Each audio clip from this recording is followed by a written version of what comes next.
de la Norte Santanderianidad, organizado por la Universidad Simón Bolívar, la Fundación Cultural El 5 a las 5, con el apoyo de la Gobernación, la Academia de Historia de Norte de Santander y La Opinión. Siempre es bueno reconocer los objetivos del diplomado. Ellos son conocer el Departamento Norte de Santander desde varias ópticas, elevar el nivel cultural y mejorar el sentido de pertenencia e identificación regional de la comunidad. El diplomado es un ejercicio académico en el que se tratan temas del pasado, el presente y el futuro de Norte de Santander. El diplomado cuenta con 20 sesiones de 3 horas, con 2 conferencias de 1 hora cada una y un tiempo para intercambiar opiniones con el conferencista de turno. En el intermedio, un receso. Al final de cada conferencia se le dará a conocer las 2 preguntas relacionadas con cada tema que ustedes deberán responder. Las preguntas de Mario. Las respuestas son el testimonio de su presencia en nuestro diplomado. Ahora escribo. Ustedes podrán responderlas. Entonces, a ver, ¿con qué va a escribir? Mario.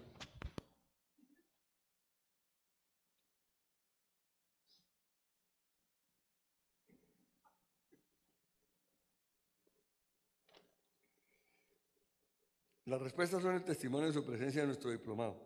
Ustedes podrán responderlas ahora y entregarlas a este servidor. También pueden enviarlas al grupo de WhatsApp antes del lunes 27 de mayo a las 6 de la tarde. Al respecto de esto, otra vez, un poquito más por ciento, por lo menos como el 75%,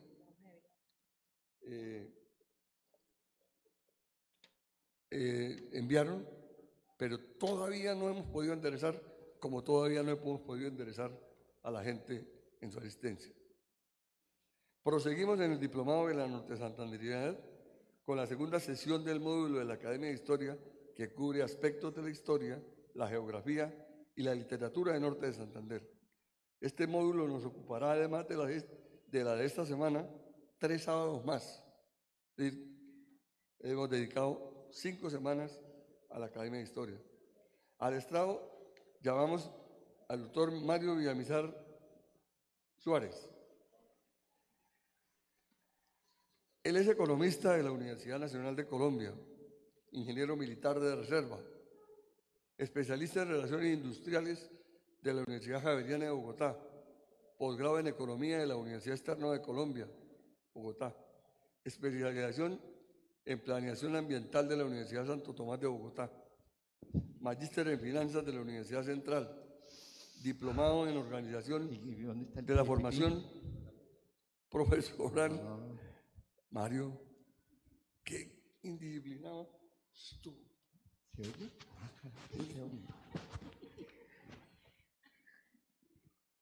Qué indisciplina.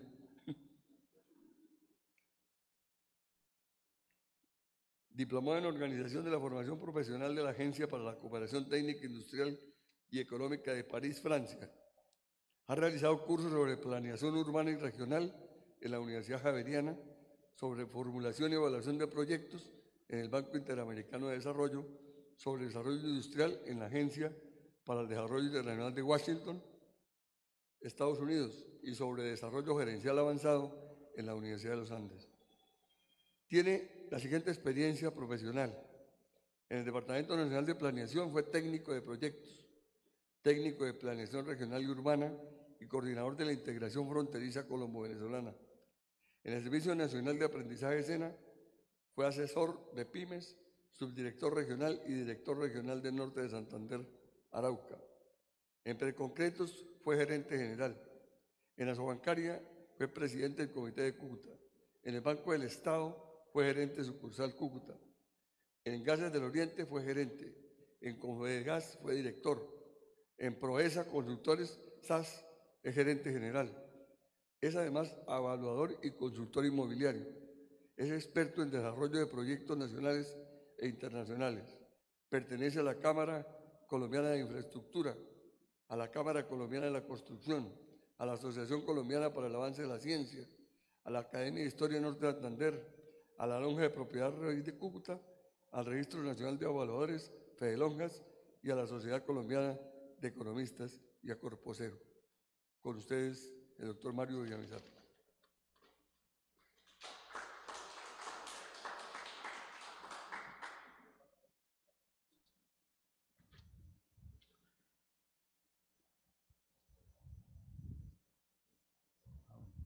Bueno, mil gracias.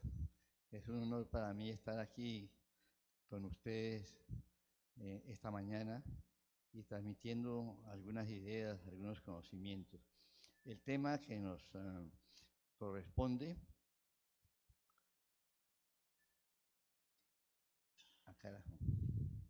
se refiere al Departamento Norte de Santander, su creación y también la creación de los municipios principales. En realidad, al hablar de esto, voy a resumirse a una sola cosa, que es el decreto que creó, la ley, perdone, que creó el departamento, quiénes fueron los ponentes que lo presentaron, que fueron dos, muy ligados a la región, los que hicieron el proyecto de ley para que fuera aprobado, que casi no los mencionamos. Fueron dos, Emilio Ferrero Troconis y el general Benjamín Herrera Cortés. Y el presidente de la República que lo sancionó fue el general Ramón González Valencia. Aquí estos tres personajes estuvieron muy ligados al Departamento Norte de Santander. Veamos ahora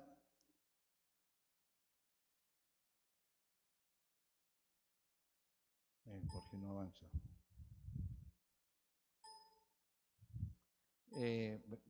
No avanza esto. El primero es Ferrero Troconis. Por cierto que es un apellido, dijéramos, venezolano, lo asimilamos con Mérida, con el estado de Mérida, pero los Troconis nos pusimos a ver y en realidad eran muy cucuteños. Este era primo hermano de quien hizo el trazado de Cúcuta después del terremoto de Cúcuta, el arquitecto que diseñó, que era Andrade Troconis. Y ese Andrade Troconis, hermano de Andrade Troconis, fue presidente de Venezuela, que lo derrocó nuestro vecino Juan Vicente Gómez y el compadre de él. Él nació en Cúcuta, estudió en la escuela de San Antonio del Táchira, después en el seminario de Pamplona, pasó al Colegio Mayor del Rosario y fue un abogado muy distinguido hasta llegar a ser presidente de la Constituyente de Colombia. En ese momento no era Senado, sino una Constituyente. Y le correspondió pues defender el Departamento Norte de Santander. Se empezaba porque primero la independencia de Santander y la segunda lucha que se libró fue por guardar el nombre de Santander para nosotros y no Norte de Santander, que queda como si fuera un pedazo de Santander, siendo que Santander era nuestro. El departamento de Santander, con capital Bucaramanga, se quedó con el nombre de Santander.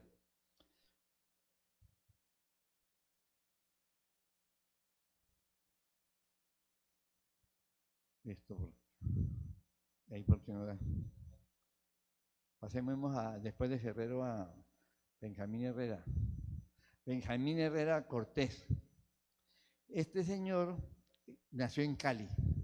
Unos dicen que en el 50, 1850, otros que en 1853. Llegó a Cúcuta de telegrafista. El telegrafista en esa época era una persona supremamente importante porque era el que transmitía las comunicaciones y sabía todo, dijéramos, hasta los chismes, porque todo el mundo llegaba allá y él era el que sabía el código Morse, punto 3 punto raya, que yo lo aprendí en los Boy Scouts, con banderas también y con luces. Entonces él transmitía todo y lo agarró aquí en Cúcuta el terremoto de 1875. Tenía él unos estudios militares de una academia en Cali y ostentaba el título de coronel. Algunos decían que era teniente, pero aquí era coronel. Y de ahí empezó a vincularse a las guerras civiles. Se casó en Pamplona con una señora Villamizar y se fue quedando aquí. Le tocó en parte dirigir una división en la batalla de Peralonso, que es muy cerquita aquí, yendo a San Cayetano, una batalla con Uribe Uribe, que eran los dos líderes, que se ganó, era el grupo revolucionario liberal, pero posteriormente en Palo Negro fue el desastre, perdieron la batalla y la guerra prácticamente, que la ganó el lado del gobierno conservador. Él fue diputado, hubo una coalición política después de 1910, y siendo que había una hegemonía conservadora y el líder liberal, fue nombrado ministro de Agricultura y batalló mucho tiempo. Cuando murió Uribe Uribe, ¿ustedes saben cómo murió Uribe? ¿Alguno sabe o no? ¿Quién sabe? ¿Nadie sabe? ¿Cómo murió Uribe Uribe? ¿En qué forma, Juanito? Con un hacha, en las puertas del Senado, ¿no? Uribe Uribe. Agarró, el general Benjamín Herrera, las riendas del partido y murió finalmente en 1924. Entonces los dos ponentes de la ley, las que la redactaron, la defendieron en el Senado, fueron Emilio Ferrero Troconis y el general Benjamín Herrera Cortés, que si no era norte santanderiano, se quedó mucho tiempo viviendo aquí y todo el mundo lo trataba como si fuera prácticamente norte santanderiano por la guerra y por la creación del departamento. Luego vino, quien firmó o ratificó, ¿cómo se llama? Sancionó la ley. Fue el general Ramón González Valencia, muy conocido por todos. Nació en Chitagá y murió en Pamplona. Su primaria la hizo en Chitagá, la secundaria en Pamplona, parece que con los hermanos, en el seminario que era la moda. Fue a Bogotá al Colegio Mayor del Rosario y se devolvió a trabajar en la finca. Estando en la finca le dio el cosquilleo de la política y las guerras, se enroló, entró de coronel, fue general y le correspondió perder en la batalla de Palo Negro, de Peralonso, junto con el general Villamizar, perdieron la guerra, la batalla, y eso fue un gran problema para el partido de gobierno, que se dedicaron muchos a pelear porque habían perdido la batalla de Peralonso, siendo que tenían mucho más gente, muy bien equipados, habían llevado 40 mulas para amarrar a los prisioneros, y se les volteó la cuestión con las mulas de los lazos, terminaron amarrándolos a ellos. Después se desquitó en Palo Negro y en Cúcuta en esa época se habían refugiado los liberales que han perdido la batalla de Palo Negro y él llegó a sitiar la ciudad. Quedó bombardeada durante un mes hasta que los liberales se escaparon y él fue muy caballeroso en el sentido de no cortar el agua, porque cortando el agua, que era la toma pública, se tenía que rendir la plaza. Entonces él dijo, no las corto porque ahí están mis parientas, las Ferrero, y yo quiero que ellas se puedan bañar. Es que dijo. Ese acto de caballerosidad lo han mencionado muchas veces, no en los libros de historia, sino de boca en boca, la tradición.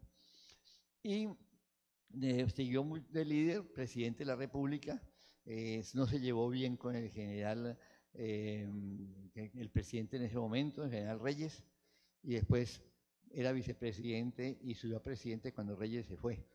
Y pasó su vida hasta que murió en Pamplona, rodeado del cariño de todos.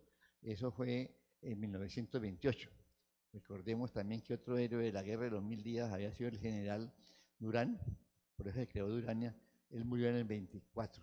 También lo mató con un machete un empleado de él en Durania. Y Durania se llama Durania por él. Entonces, esos tres nombres yo creo que debemos recordarlos.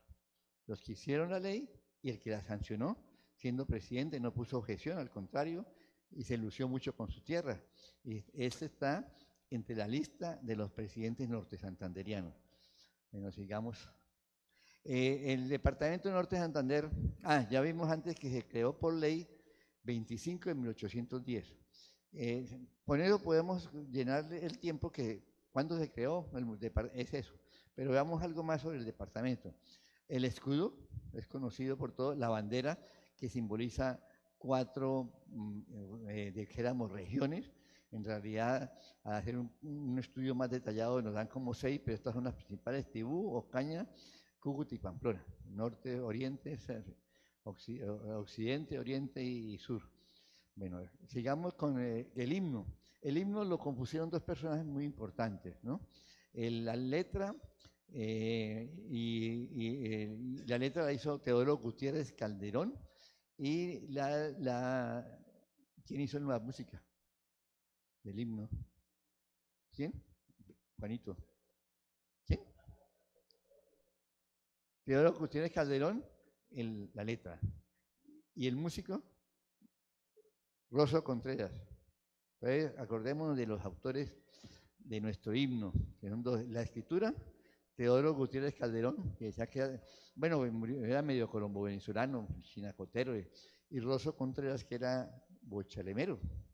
Bueno, entonces, son personas también que están en nuestras personas antiguas, que ayudaron a crear el departamento y darle los símbolos. El símbolo del escudo es más bien reciente, de la década del 990, 90 creo. Bueno, sigamos a ver. Bueno, ¿dónde estamos ubicados? Eso ya a veces toca medio repasar cosas que ya se han visto.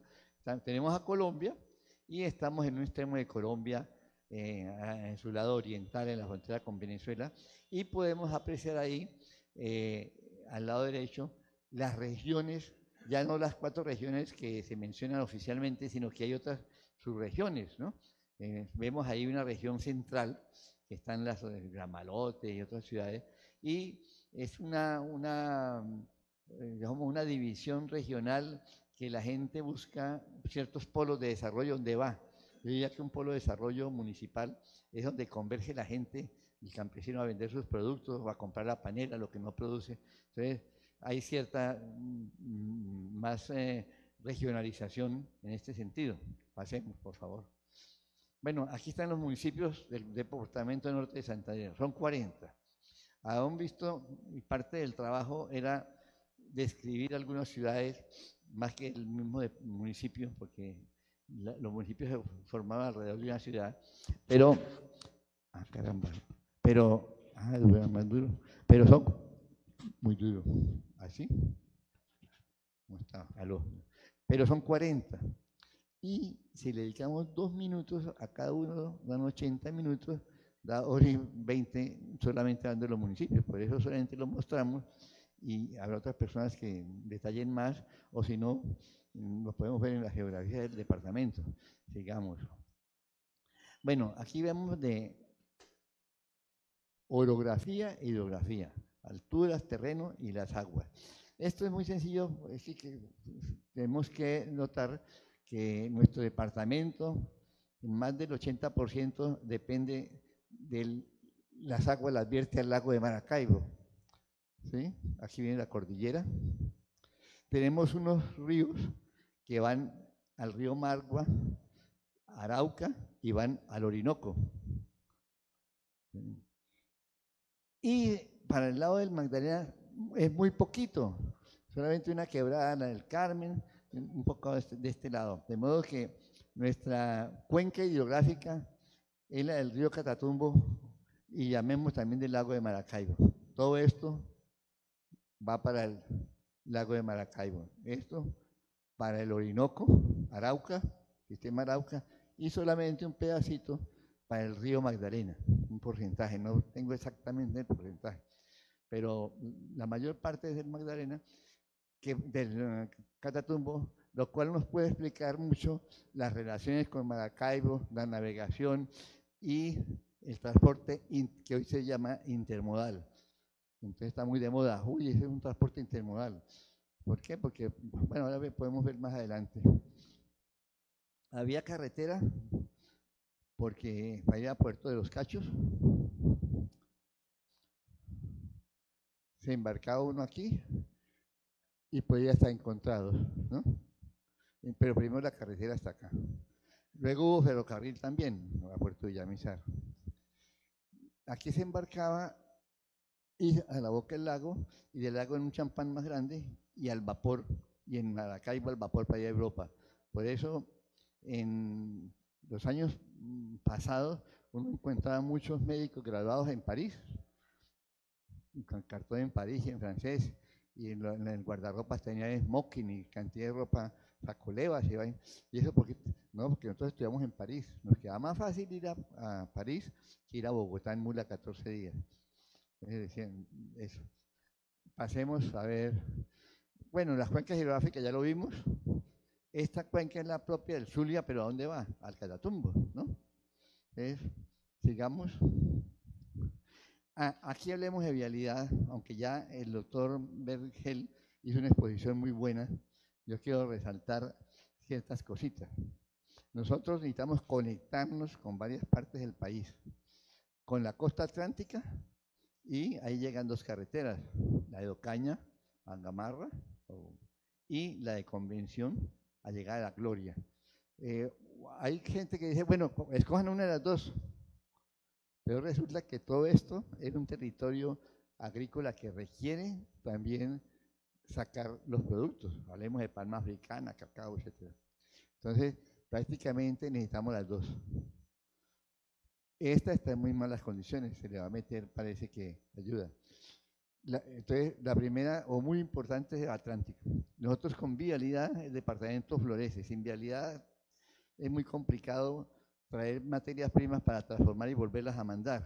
O si lo producimos aquí, llevarlas a exportar. Perdimos la exportación natural por Maracaibo. La otra que nos importa mucho es llegar a Antioquia, a Medellín, que sería la vía Bucaramanga, ya sea con el Escorial o sin el Escorial, porque se está mejorando mucho de Pamplona. Yo la veo Bucaramanga más que hacia Bogotá, la veo más hacia el oriente, hacia el occidente, hacia mercado del Antioquia, mercado del antiguo Caldas, hasta el mismo valle, porque aquí se va, acuérdense que tenemos 3 cordilleras y por esta se va a Cali también, al Valle del Cauca. La otra que necesitamos importante es esta. Es la central del norte, son 600 kilómetros menos que para ir a Bogotá que por Bucaramanga, ¿sí?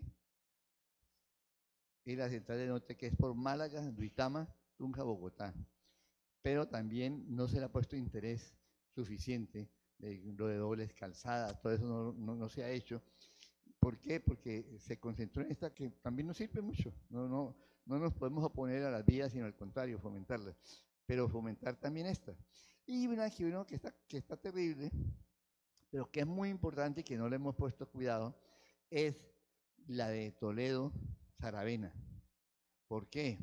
Porque con el tiempo, ahora vemos el mapa de Colombia, existe la marginal de la selva que llega a San Miguel, en Putumayo, sin tocar cordillera plana como la que va a Caracas por acá del llano, que en un día lo pone a uno en Ecuador.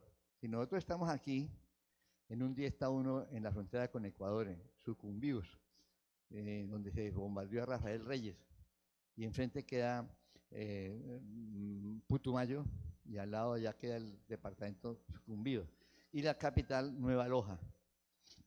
Antes le decían, como que le decían Coca. Y aquí también de Venezuela, que ahorita pues no podemos pensar en Venezuela, pero también la de Venezuela llega acá y se empata para Ecuador. Es una vía que no es invento de nosotros. Eso lo inventó Belaúnde Terry hace más de 20 años cuando fue presidente del Perú. Él la prediseñó y está prediseñada. Del lado colombiano hay pedazos hechos. Ahora lo vemos en el mapa de Colombia. Sigamos, por favor. Bueno, esto es cómo evolucionó el territorio nosotros. Yo me puse a leer la cantidad de leyes que llevaron a que se creara el departamento, porque Cúcuta fue capital, se unía con uno, le quitaban el Socorro, le ponían Ocaña.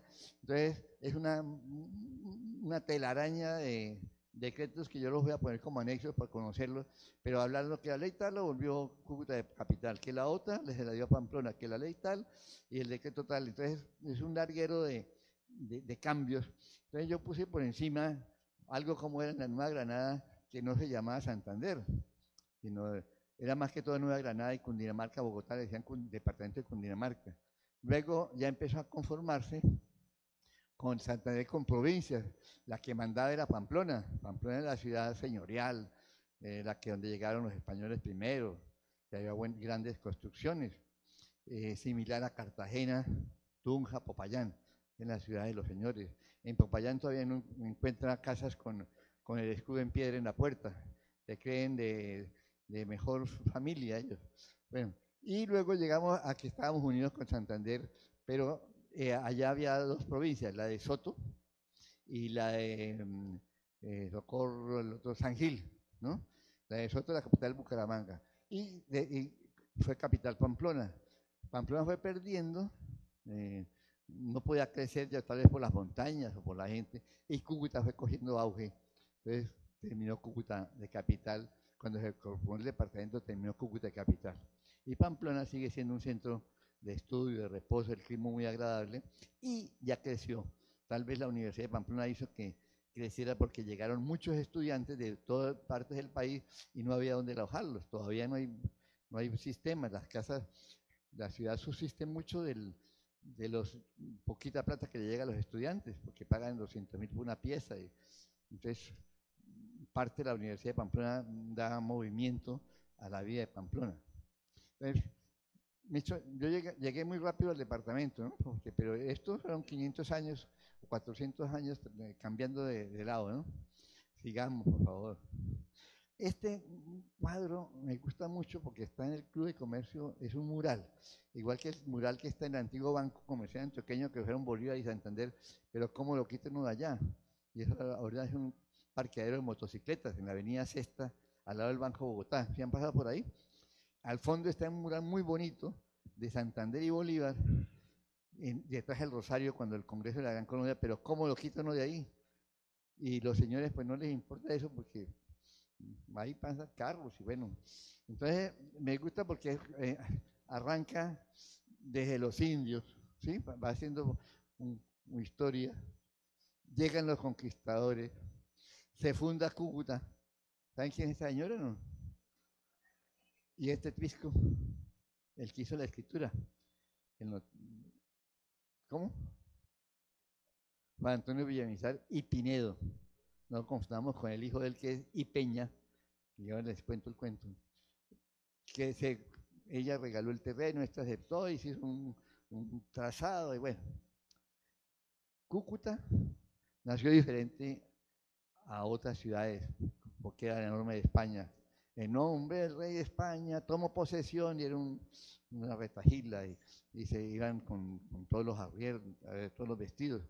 Aquí no, Cúcuta salió porque una señora dio una tierra y la gente hizo haciendo las casitas, pero no era municipio, no era villa. Después Villa vino a ser 60 años después. Esto fue en ¿qué? ¿Alguien se acuerda cuándo se fundó Cúcuta? ¿Nadie? No. El sabio Ciro. El sabio Ciro.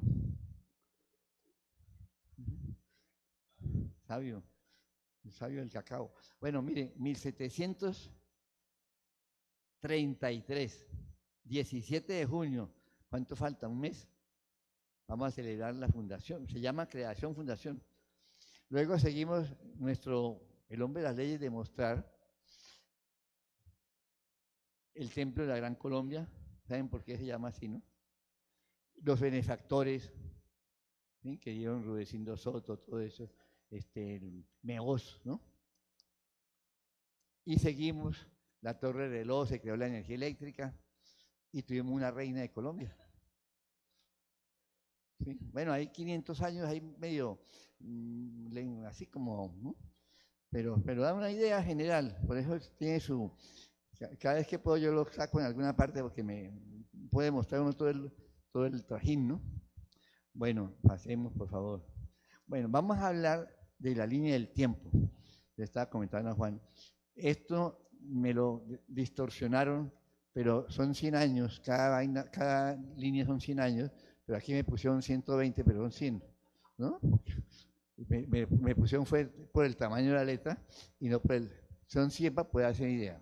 Entonces, como tenemos que hablar de las ciudades, y como les conté, era minuto y pico. Entonces, En 1492 se descubrió América, ya en 1500 empezaron a meterse los españoles pobrecitos con armadura y cargados de cantidad de cosas y a penetrar y matando indios. Entonces quedaron Pamplona en 1555, es decir, como 60 años después del descubrimiento, más o menos, ¿sí? Luego de ahí salieron para Ocaña, Fernández de Contreras, fueron a Silos. Aquí también fueron a San Cristóbal, quedaron San Cristóbal, Mérida, porque Pamplona fue la ciudad donde se irradió el desarrollo los españoles. Y Salazar de Las Palmas. Es decir, 1500 fue un año de conquista, de fundación. En el siguiente siglo solamente se fundó una ciudad que fue Cácota, también fue muy famosa, ¿sí? En el año entre 1700 y 1800 se crearon estos, La Bateca, aquí en 3, Cúcuta y Villarrosario. Aquí aparece 1792, que fue el mismo año de Villarrosario, aquí está cambiado, porque en 1792 salió no se llamaba, ¿cómo se llama? Bueno, del rey, no bula era el Papa, bueno, el decreto, dijéramos, del rey de España, Carlos IV, creando la muy noble, valerosa y leal villa, y a esta, la muy noble, leal y valerosa. Cambiaba un poco el nombre, la dio al tiempo, en el 92. Pero aquí, después del barco y el virrey Espeleta, que comisionó a un tipo, al alcalde de Pamplona, que viniera, entonces fue en el 93 cuando ya vino el alcalde de Pamplona, tomó posesión al consejo y empezó a funcionar el consejo. Le voy a decir qué pasaba aquí, la diferencia entre villa y parroquia. Cúcuta eran parroquias, ¿sí? Que la villa tenía alcalde, tenía consejo municipal, tenía rentas propias. Bueno, era un municipio que Pamplona tenía. Los alcaldes de aquí eran prestados de Pamplona, se llamaba alcalde pedáceo, creo, que era uno para las dos localidades, y estaba un tiempo aquí y otro tiempo en el Rosario. Cuando ya se creó el municipio, la villa, entonces se nombraron alcaldes, consejos, todo eso. Quien le correspondió traer el decreto, se leyó en bando, hay un libro sobre eso. El rey de España y un larguero de Canarias y no sé qué, porque se ponían todos los cargos que tenía o donde dominaba. Confiere a San José de Guasimal en los valles de Cúcuta el título de muy noble, valerosa y leal villa.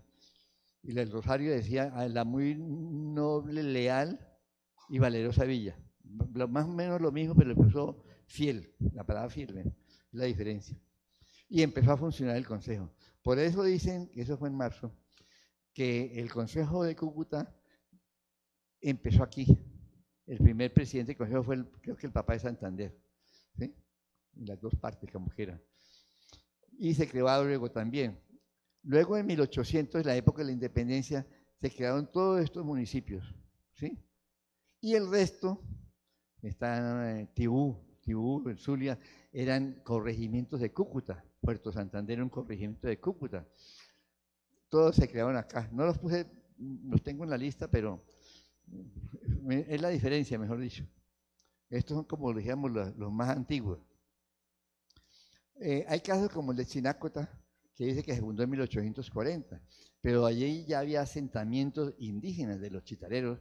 Cuando pasaron por el señor Finge, pasó por ahí, había chitareros. ¿Cómo tanto sería que lo mataron allá en Chinácota, en el callejón de Cuellar?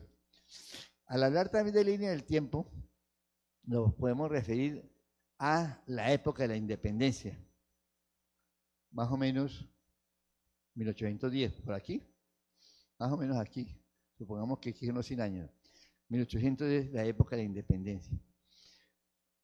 Cúcuta, ¿cómo se veía? Era Nueva Granada, luego vino la separación, se llamaba Capitanía de Venezuela, Nueva Granada, a veces dependimos hasta de Maracaibo, bueno, de San Cristóbal, de distintos lugares, y vino la independencia. Hacemos algo de la independencia, otro cuadrito ahí de independencia. Entonces, ¿qué pasó en Bogotá el 20 de julio? El famoso florero, ¿no? ¿Saben la historia? Yo no la voy a repetir. ¿Eso lo vio ya alguien? No. ¿O se va a ver? ¿Lo se irá a ver? No. Bueno, les cuento por encimita. Los criollos estaban cansados del mando de los españoles y se creían muy españoles. Hubo un manifiesto de agravios, porque eran hijos de españoles, pero los trataban distinto. Eran españoles de América y españoles de la península o de Europa. No les daban muchos puestos. Y ellos vivían tramando cómo hacemos, hacían tertulias. Las de Bogotá eran en el Observatorio Astronómico con Sabio Caldas y Muti, bueno, se reunía a pensar qué hacían. Y en Pamplona es lo mismo, que era la capital. Se reunían a conspirar, dijéramos, eran conspiretas. ¿Cómo hacemos para tumbar esos tipos de chapetones de no sé qué que nos tienen fregados? Entonces, el 20 de julio de 1810, ellos identificaron que la idea era buscar un chapetón intransigente, recalcitrante, que se pusiera bravo, eso que decía criollos no sé qué. Entonces dijeron, el tipo es González Llorente. No era Llorente, sino González Llorente el apellido. En Bogotá y en Pamplona pensaron, el tipo es Bastús, un catalán engreído que nos lo mandaron de presidente, de gobernador. Siento que los gobernadores siempre han sido de aquí de la familia. Reemplazaba a un doctor Camacho muy conocido y muy querido. Entonces, ¿qué pasó? El 20 de julio, con el argumento de que llegaba un visitante, X, bueno, es más largo, fueron a pedir un florero a donde Llorente para adornar la mesa del almuerzo, de la comida que le iban a dar, que venía, que era Villavicencio.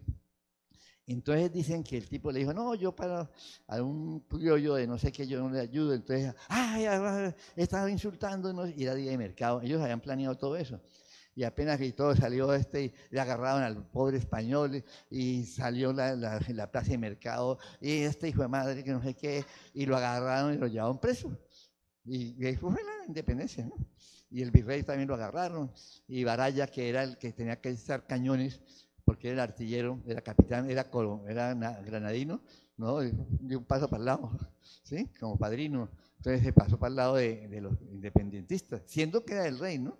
Y no quiso disparar, porque habían podido disparar. Bueno, eso pasó. Pero 14 días antes, fuimos nosotros. Nosotros el 4 de julio de 1810, y aquí el 20, pero aquí no teníamos publicidad, no teníamos, ¿cómo se llama? Lobbying, ¿sí? Y no teníamos director de imagen, ¿no? Entonces, doña Gallardo, ya habían pensado que Pastús era el tipo, y lo toreó. Ya lo había toreado con una procesión de San Pedro el día anterior, ¿ven? Salió la viejita, y el otro le daba orden de captura porque había hecho el día de San Pedro había hecho una manifestación, cuando el tipo le había prohibido las manifestaciones, prohibió nadie me celebra solamente el día de San Pedro la misa, porque San Pedro era un patrono de ellos que lo querían mucho y siempre salían con voladores y decían una bullaranga, y ella no hizo caso. El día 29 de junio salió y con voladores, decían que una vieja alegre, porque sí, era alegre, le gustaba la música y los bolañeros, y ¿no? Era la esposa del que trajo el título de muy noble Valerio Giral Villa, de Juan Antonio Villamizar y Peña, ¿no? Entonces, él vino a haber confiscado los bienes y no sé qué, le iba a poner preso y se escapó. La finca de la Garita era de ella, donde después le dieron la muenda a Santander, la Garita, y ahí se refugió. Y el 3 de julio llegó, ya todos conversados, que día de mercado, y salió por el parque a pasear con una ayudanta de ella. Y Bastús apenas la vio, dijo, ¡ay, cara, hombres, guardias a mí! Y llegó, queda detenida, y no sé qué, y le agarró los brazos. ¿Qué detenida usted, hijo de madre, que español? Le partió el bastón en la cabeza. La misma chichonera, ¡ay, hijo de madre, españoles! Preso y metido allá en el calabozo. Bueno, entonces, el alarido de independencia, el grito de independencia, lo vimos primero aquí, porque Pamplona éramos todos, era la provincia. Todos éramos Salazar, todo era Pamplona, Bochalema, Chinácuta. Entonces, podemos decir que somos precursores de la independencia también. Nos quedamos por fuera, ¿por qué? Porque ellos era la capital y tenían jefe de comunicaciones. Doña Agueda no tenía jefe de comunicaciones. Bueno, entonces, bueno, eso pasó. Entonces, quedamos ahí, pero sigamos a ver, volvemos a la línea del tiempo a ver qué pasa. También, entonces, el 10 fue la cosa, pero en el 13 seguíamos con la patria boba, combatiendo a los españoles, porque ellos no se resignaron aquí, Correa echando vaina. Entonces llegó Bolívar. Podemos decir que Cúcuta fue el centro, pongamos un mapa de Colombia, fue el centro de la campaña admirable de Bolívar, de Bolívar. ¿Por qué? Porque Bolívar, aquí está Cúcuta, hay uno, el de los últimos, para ver si es el último de todos, a ver si hay un último, al final. Entonces, eso fue el sitio de, área metropolitana. ¿No hay más? ¿No hay uno de Colombia? Bueno, entonces eche para atrás otra vez. Entonces, volvamos a Cúcuta. Entonces, el que me mostró de Colombia.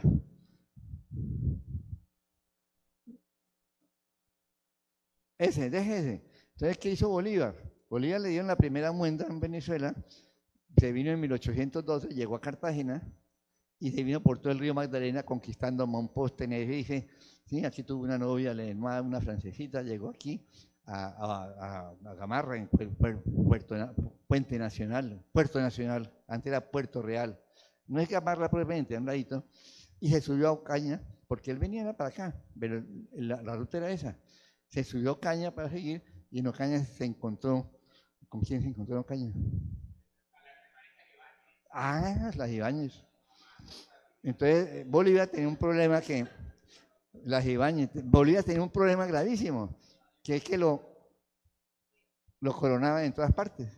Entonces, eso le produjo una enfermedad que se le fue por el ron. Entonces, ahí, precisamente, un comité, la LEMULA, no sé qué, Nicolasa era una de 19 años, y entonces él le gustó a Nicolasa. Bueno, ahí me estoy alargando el cuento. Le dijo, yo me voy a casar con Caro, pero Caro me lo agarra al mismo tiempo en Monpós y me lo van a fusilar. Bolívar se volvió a Monpós y le trajo a Caro y se casó Caro al mes con ella. Bueno, en ese momento Bernardina, que fue la que él le gustó después, era una niñita de 8 años, 9 años, no le paró bola. Bueno, siguió aquí, llegó a Cúcuta, la batalla de Cúcuta, que ustedes la saben ya toda, ¿no? En el 28 de febrero, se quedó 2 o 3 meses aquí, engordando a la gente, comiendo ganado, bueno, y siguió a Venezuela, hasta llegó a la presidencia, otro cañonazo y volvieron a sacar. Allá le dieron más duro los venezolanos que en Colombia, ¿no? Le prohibieron hasta que pisara el suelo. Bueno, otra vez Bolívar salió desfilado y volvió a Cúcuta, dando una vuelta por aquí. Entonces, por eso decimos que Cúcuta es el centro de la campaña admirable de Simón Bolívar. Pero también podemos ver a Cúcuta, o el norte de Santander. Hablemos de Cúcuta, ciudad-región, ¿no? Porque es un polo que no solamente es Cúcuta en sí, sino es algo binacional. Podemos ver a Cúcuta como nos ven en Bogotá. Nos ven algunos como el centro entre dos países con un gran potencial económico, porque hay más de 70 millones de habitantes sumados, entonces sería una potencia económica. Bueno, no hablemos ahora que estamos cerrados. Y otros nos dicen, no, Cúcuta es la punta, es el extremo de Colombia, es el borde, como dicen los ingleses, los gringos no dicen la frontera, sino el divorce, el borde, ¿no? Sí, estamos en el borde. Entonces, nos ven como el final del mundo. Nosotros nos vemos como que estamos en medio, pero pero de todos modos, para cualquiera de los dos lados, el sistema vial lo necesitamos idéntico, aunque aquí hay un sistema vial que no podemos utilizar, que el principal para nosotros es este, y el de Arauca es de Arauca. Pasar mercancía en tránsito de y para Maracaibo y Arauca. Maracaibo y el resto del mundo. Entonces, son dos enfoques. ¿Cómo nos consideramos? El extremo de Colombia, algo tan alejado de la capital, que es la que nos están tratando a veces, nos tratan como gente de allá del otro lado.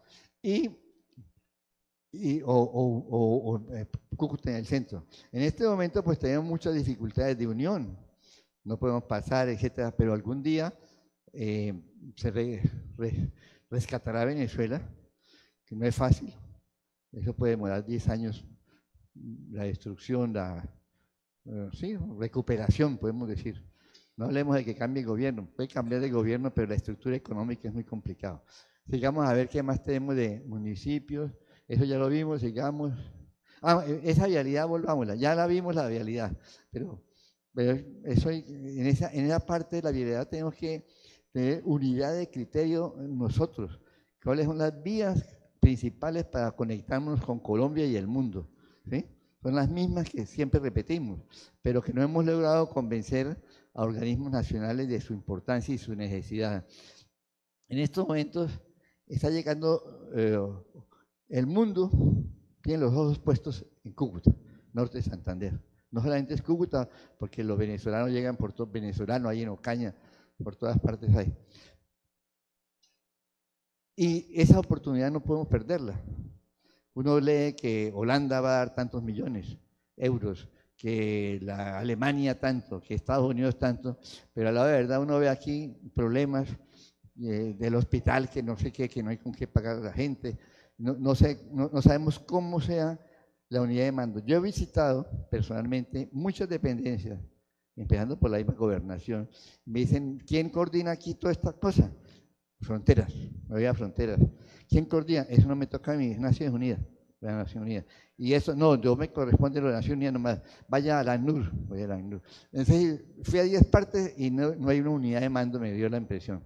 Y si hay unidad de mando, es para aspectos de seguridad nomás y delictivos, pero no es unidad de mando para el desarrollo de nuestra región, para pensar el día después cómo va a ser Cúcuta. Si no aprovechamos ahorita para hacer cosas, para que nos queden, ¿qué nos va a quedar del Bicentenario? ¿El desfile militar y una copita de vino? ¿O nos va a quedar una reconstrucción de la Capilla de Santana, por ejemplo, o cosas así? Entonces, yo quiero dejar un poco que reflexionemos sobre todo esto. Pasemos a ver qué más hay. Pongamos la línea del tiempo de nuevo. Bueno, la línea del tiempo, entonces hablemos un poquito de Cúcuta. Pase a ver qué hay después. Siga. Bueno, hablemos de los cataclismos.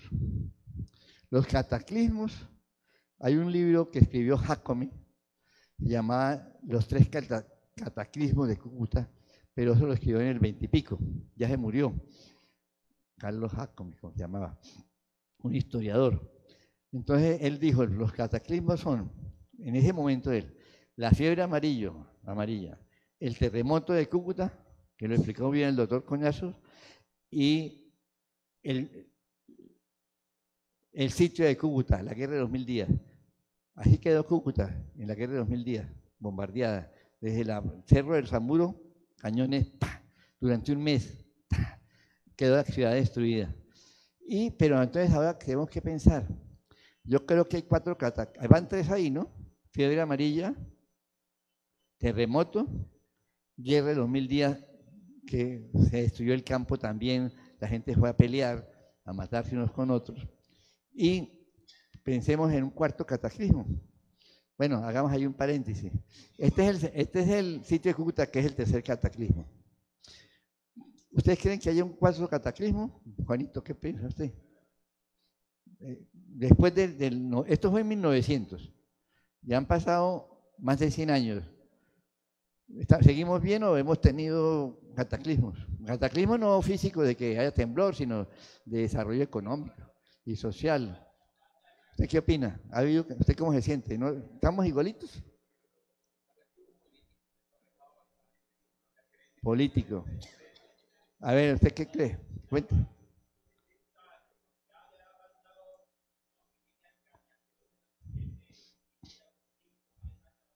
Ver el futuro. Está bien. Vuelva hacia atrás, por favor, la línea del tiempo. Bueno, entonces pensemos esto. Carajo, estamos en el 2000, pero aquí llegamos al 2100, ¿no? Este es el 2000, estamos por aquí. ¿Sí? Bueno, si pensamos en el 2050, bueno, yo no alcanzo, pero bueno, pues voy a rezar. Bueno, pero la mayoría pueden llegar. Súmele, el que tenga 20 años ahorita llega al 50, años no.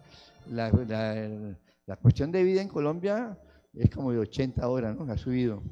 Por eso hay que ajustarle la pensión. Bueno, entonces pensemos cómo vemos a Cúcuta en el año 2033, que cumple 300 años. Bueno, pensemos cortico. No tan largo plazo. ¿Cómo la vemos? ¿Cómo vemos al norte de Santander? Sí, en el 33. Nos faltan, no, 14 años. Bueno, y usted alcanza a ver cuando eso tiene 25, ¿no? Entonces, ¿qué piensa? Bueno, ¿usted cómo vería Cúcuta en el año 2033?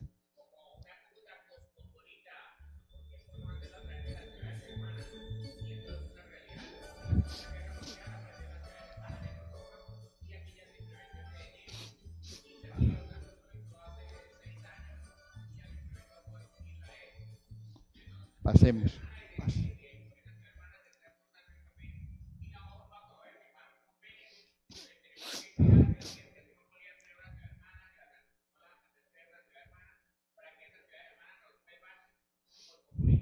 Muy buena idea.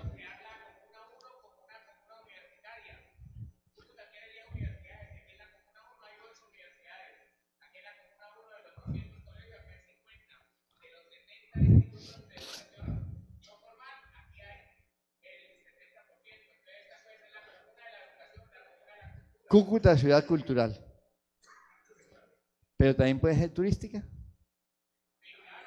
¿Por qué? A ver, ¿por qué turística? De todas partes del mundo. Tiene los ojos bien bonitos, ¿no? Bueno, el doctor Patrocinio, ¿qué opina de Cúcuta industrial?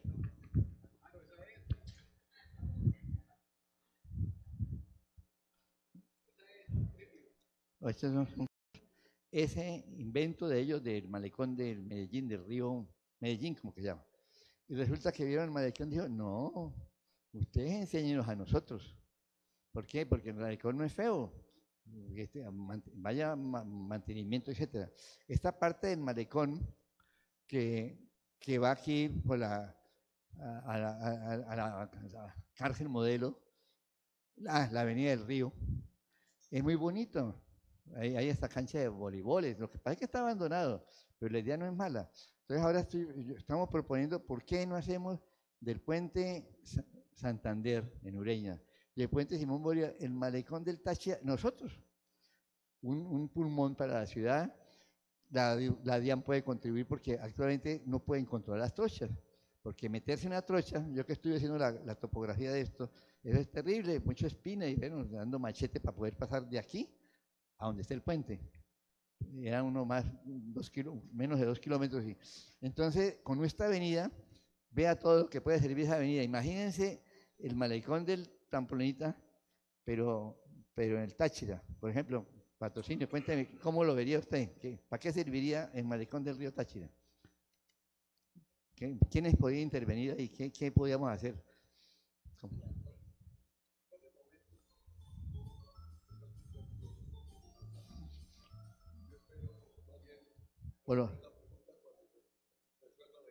Bueno, yo les digo que con Venezuela abierta o sin Venezuela abierta es un pulmón para nosotros.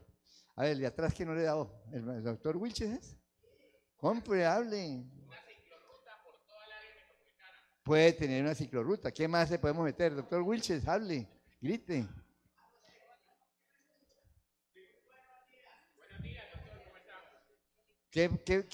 ¿Cómo pensaría usted que es ese malecón del Táchira? Es la competencia porque es el que fundó la universidad, entonces esto no lo quieren.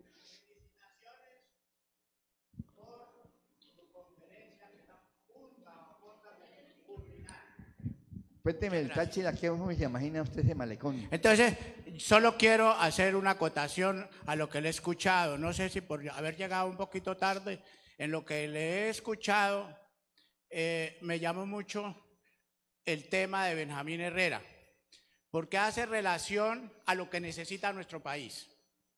Pero ubiquémonos en nuestro país y encontramos que tenemos 1.104 municipios, y por favor me equivoco en algo, me ayuda. En los 1.104 municipios, la extensión de nuestro país es de 1.138.000 kilómetros cuadrados. La frontera que tenemos con el departamento en relación a Colombia La extensión de nuestro departamento son 25.560 kilómetros, de los cuales tenemos una frontera con Venezuela de 2.219 kilómetros. Entonces, pienso que nosotros aquí hemos sido muy emprendedores, pero nos falta querernos. Y Benjamín Herrera, donde usted hizo alusión a este caballero, fue un gran hombre que se preocupó mucho por la educación. ¿Por qué? Porque él nació en un barrio polvoriento de Cali que se llamó y se sigue llamando San Fernando. Allí su señora madre era profesora de allá de la gente del estrato 1 del barrio San Fernando. Ahorita cambió, ha crecido Cali.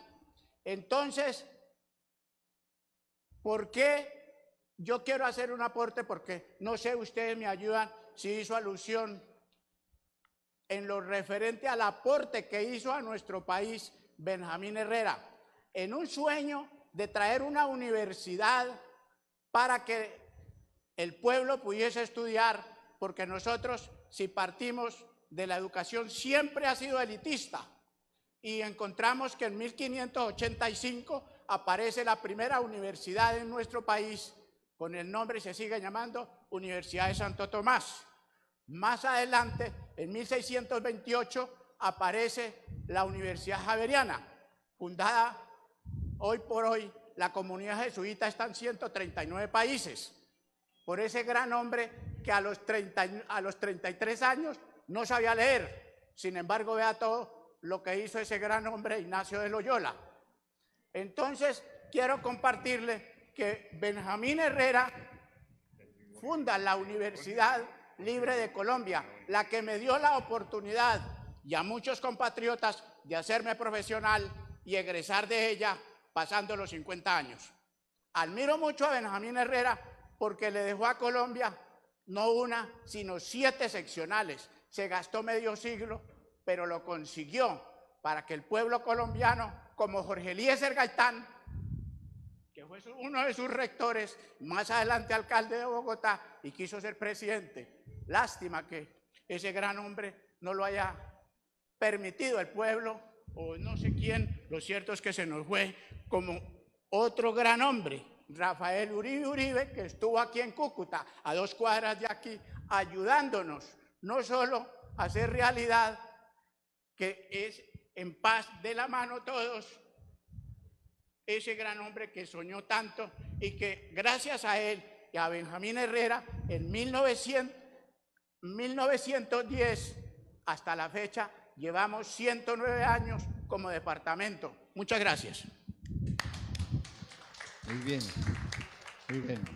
Bueno, entonces hemos visto, para terminar ya porque ya llegó el siguiente conferencista, que Cúcuta, el norte de Santander, Cúcuta es una ciudad-región, región capital del departamento, porque tiene la mitad de los habitantes del departamento, y también podemos decir que es una región, un área metropolitana binacional, porque si lo vemos desde el aire, sobre todo hacia las 7 de la noche, con la iluminación, vemos que todo es una sola cosa, que a veces el río ni se ve por los árboles, entonces somos unidos. Entonces, esto algún día se verá. Sin embargo, nosotros podemos ir haciendo cosas de infraestructura con Venezuela o sin Venezuela. Que ellos no hagan el lado de ellos, bueno, que no lo hagan. En todos casos aquí un problema con unas quebradas. Pero nosotros podemos tener esto como tenemos el de Pamplonita, para disfrute de nosotros y de gente que venga, porque no tenemos muchas cosas para mostrar. O las que tenemos que arreglarlas más para que sean atractivas. De modo que les dejo esa inquietud, el pensar en nuestra tierra, el luchar por nuestra tierra, el que tenemos que, con la línea del tiempo que les pensé, tenemos que, ya vimos el pasado, ¿sí? Cuando se fundaron las ciudades, hubo una época muy próspera, el cacao, el café, no hablo de todo eso porque ya lo saben, y el ferrocarril. Ahora pensemos cómo queremos nuestra ciudad, qué vamos a hacer nosotros para que la ciudad sea mejor, para que sea mejor vividero, para que haya inversión, para que haya trabajo. Sin trabajo, sin puestos de trabajo, no podemos avanzar, porque el trabajo es la fuente de que las personas tengan ingreso y al tener ingreso puedan gastar y vivir mejor. De modo que todos pensemos en la mente, en la prosperidad de Cúcuta y del norte de Santander. Nada más. Gracias. Gracias. Muchas gracias, mi doctor Mario. Muchas preguntas, muchas inquietudes. Para poner un poquito de orden, ¿no? Situémonos en que son las 10:05, ¿no? Voy a dictar las preguntas, las toman, las responden si hay necesidad, y en el entretanto vamos a dar unos 8 a 10 minutos para entrar a receso, ¿de acuerdo? Y después la siguiente conferencia. Entonces, están entregando. Las preguntas, un momentico, Ciro, son sencillas. ¿Cuál fue el ponente de la ley que creó el departamento? ¿Cuál fue el ponente de la ley que creó el departamento? No te voy a entender. Momentico, el segundo momentico. Y segundo, ¿cuáles cataclismos de Cúcuta conoce usted? ¿Cuáles cataclismos de Cúcuta conoce usted? A la doctora Jennifer o a mí pueden entregarlas. Y damos pues la participación ahora sí, mientras van respondiendo en 7 minutos. Gracias, doctora Lara. Felicito al doctor Villamizar por su exposición sobre la región y sobre Cúcuta. Lógicamente muy corto el espacio para hablar de Norte de Santander y Cúcuta. Algunas observaciones. Primero, pues como don Tomás se refirió a Rafael Uribe Uribe, debemos recordar que antes de Santiago hay un puente hamaca. Esa es la famosa hamaca de Santiago, de la hamaca. Al otro lado estaban los revolucionarios, la gente de Uribe, y a este lado estaban las fuerzas oficiales del gobierno, pero como que se tenían miedo de uno al otro. Al fin Uribe decidió, eso lo he oído tradicionalmente de cuento en cuento, aquí en la ciudad de Cúcuta, le daba como miedo pasar el uno para allá y el otro para acá, independientemente que estaba el uno muy bien armado y el otro pues eran campesinos con machetas y todo lo demás. Entonces Uribe formó su gente y le dijo, dé un paso al frente el que se sienta con valor de pasar el puente conmigo. Necesito 10 hombres para pasar de brazo con ellos el puente para irnos a enfrentar a los rivales. Y fue así, y algunos antepasados nuestros dieron el paso al frente y con 10 hombres armados de machete, lógico, eso le infundió valor al ejército atrás, a los revolucionarios, a los guerrilleros, digámoslo así, en ese entonces, y les dio valor, pasaron el puente Hamaca y ganaron la batalla del Peralonso, se llama. Esa es la historia de la hamaca allá en Peralonso. Segundo, quiero referirme un poquito a lo que decía el compañero, que decía que Cúcuta debe convertirse en cosmopolita. No, siempre hemos sido cosmopolita, la región ha sido cosmopolita, esa ha sido, digamos, como el albergue, la llegada, el paso de muchas gentes nacionales e internacionales, toda la vida por la cuestión comercial. Y por último, perdone doctora Ara, yo he venido con una pequeña entelequia que me tiene un poco preocupado. En razón a lo que tengo que hacer con todos los gremios de la producción, yo creo que nuestra región no tiene definitivamente vocación industrial. Nosotros somos productores y somos comerciantes por ese modo articular, somos como una rodilla, como un codo. El hecho de que esté pasando lo que está pasando en Venezuela, lo que está pasando en Colombia, es una circunstancia histórica. Es una época que estamos pasando difícil, pero eso no quiere decir que el devenir de la región no sea, digamos, para el cual hemos estado como entre comillas, predestinados. Hemos intentado muchas veces, que yo vengo yendo, digamos, las formas y los incentivos para industrializarnos en Cúcuta. Hace 30 o 40 años la misma retórica, la misma cuestión, que llegó Monabló, que llegó Nacoral, que establecieron la zona franca, que hablamos del parque industrial y no arrancamos. Es por la misma circunstancia, porque aquí en Cúcuta viene el país interior a conseguir lo que cree necesario que pueda llegar por Venezuela. Y los venezolanos vienen a buscar aquí en Cúcuta lo que creen necesario se pueda conseguir en el interior del país. Vuelvo y le digo, se está convirtiendo esto en una entelequia, pero no podía dejar de decirlo. Bueno, muy bien. Bueno, yo creo que el planteamiento que se hizo en relación a la Cúcuta del futuro naturalmente requiere un mayor tiempo para hablar de muchos aspectos que tendría que tener la ciudad hacia el futuro, entre los cuales la definición con relación al río Pamplonita, la definición con relación al tratamiento de las aguas negras, la definición en cuanto a la utilización de los ríos del norte de Santander para el riego, para los tipos de aprovechamiento humano, que veo que es una deuda que está pendiente porque se habla del trasvase del río Peralonso, porque se tiene un inmenso río como el Catatumbo, pero no se ven los planes, las definiciones, los proyectos que permitan la utilización de esos ríos. Necesitamos, pensando en Cúcuta, definir todo lo que tiene que ver con los servicios públicos de acueducto, cloaca y drenaje, que uno, por lo menos hace 2 días hubo un evento, un cabildo abierto donde se ve la inmensa inconformidad y las inmensas deficiencias que existen en esos campos, porque pensar en la Cúcuta del futuro tiene que definir cada uno de esos aspectos. Bueno, muy bien. Recreo. Listo. Salimos al recreo.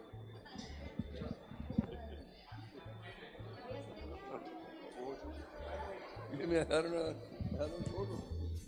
No, es que nos rotamos.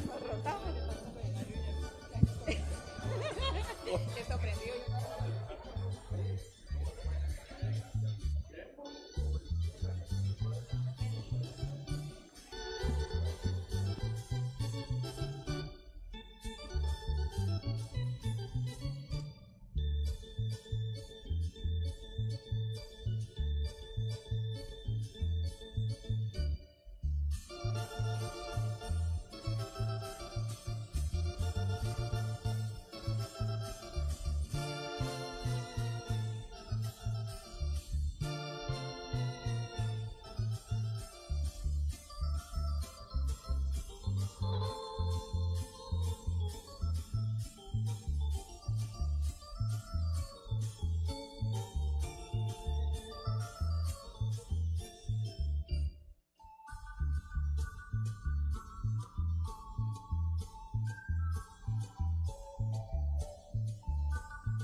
sí, sí. Sí, sí, sí.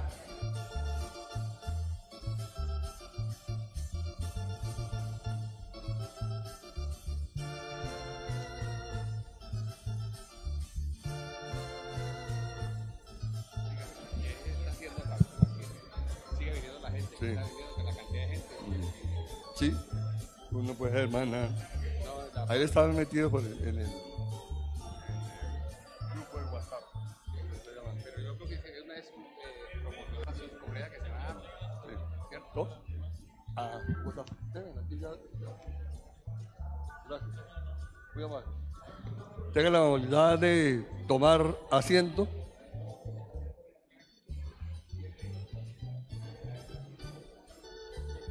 Tengan la bondad de tomar asiento.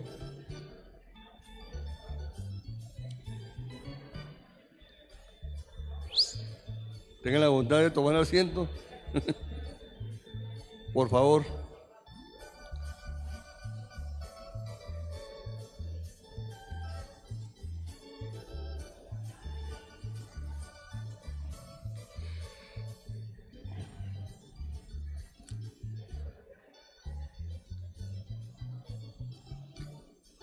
Decía hace un momento el doctor Ciro Ramírez, que es uno de los más activos del diplomado,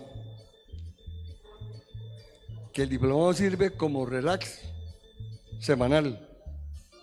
Esto pareciera que es así.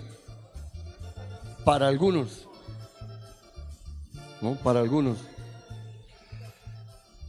Yo quiero, con el mejor sentido, con el mejor cariño, Rafael, estoy hablando.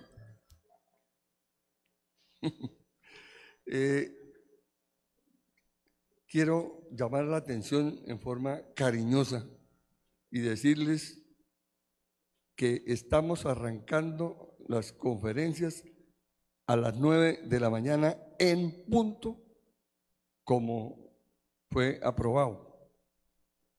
Tengan la bondad, hoy había unas 10 personas, pero arrancamos. Hay que hacer como una gran gestión para que nosotros, los cucuteños, combatamos esa mala costumbre de llegar siempre tarde. Esa mala costumbre de llegar siempre tarde. Ojalá me ayude. Yo en ese sentido llego a las 8:30. Bueno, también quiero decirles que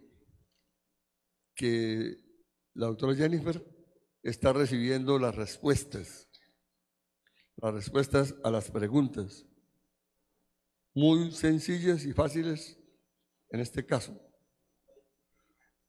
En la reunión anterior hubo gente que entregó directamente y otra que la envió a través del grupo de WhatsApp. También lo pueden hacer al correo electrónico que está indicado antes del lunes a las 6 de la tarde. A ver si nos comprometemos a eso. Bueno, vamos a seguir con el diplomado y el doctor Olger García Velázquez disertará sobre el tema poblamiento regional, colonia, independencia y república. El doctor Olger García Velázquez es natural de la provincia de Ocaña, Rafael, abogado de la Universidad Libre Seccional de Barranquilla, especialista en Derecho Penal y Criminología de la misma universidad. Trabajó en la extinta Dirección Nacional de Instrucción Criminal del Departamento del Atlántico, también en la Contraloría y en la Personería de Cúcuta. Desde hace 22 años es columnista de La Opinión.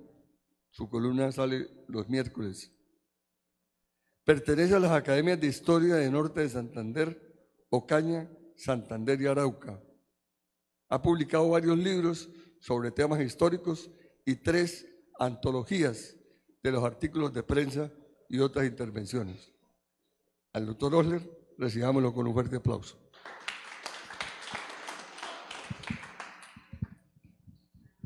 Todos los papeles para...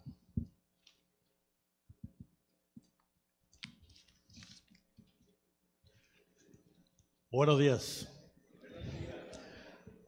Agradezco a la Universidad Simón Bolívar y a la Fundación Cultural 5 a las 5 esta invitación a intervenir en este diplomado.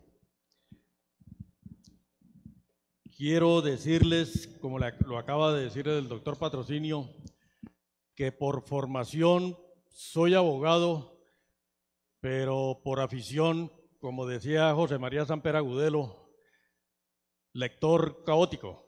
Tan solo que, como decía él mismo, con el transcurso de los años, las buenas amistades, las lecturas selectas, todo se fue organizando, la mentalidad fue cambiando y al final pues nos dejó libros de mucho provecho, como sus memorias que fueron escritas para sus 3 hijas, el diario de viajes y un gran libro que hoy los tratadistas de derecho público, los docentes de derecho público y los aficionados a esta disciplina jurídica leemos con interés y pasión, como es el derecho público interno, como lo sabe el doctor Collazos.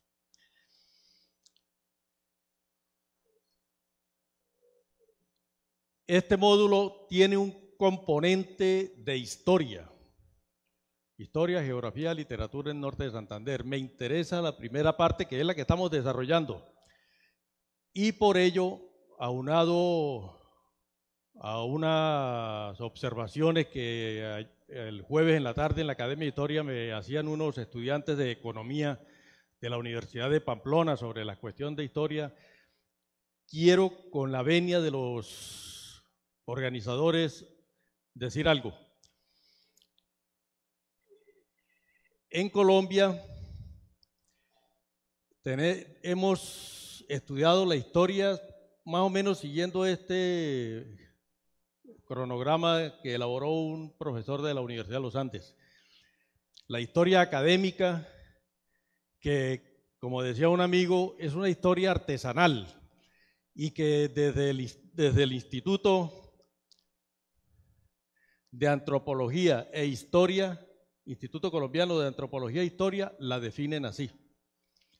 En 1910, la obra de los abogados Jesús María Henao y Gerardo Arrubla, Compendio de Historia de Colombia, ganó el concurso de Historia Nacional realizado con motivo de la celebración del centenario de la Independencia, patrocinado por el Ministerio de Instrucción Pública, y desde 1911 este texto ayudó a formar varias generaciones de colombianos construyendo identidad nacional y nacionalismo a través de la difusión de la historia oficial basada en concepciones de ciudadanía que emanaban de las ideas del Partido Conservador y las doctrinas de la Iglesia Católica. Esa fue la historia que estudiamos durante todo el siglo, hasta mediados de los años 70.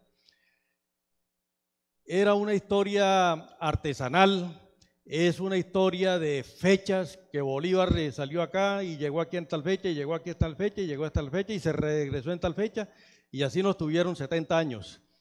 Hasta principios de los años 60, que desde la Universidad Nacional de Colombia, con la creación de la Facultad de Historia y la presencia de profesores eminentes como Jaime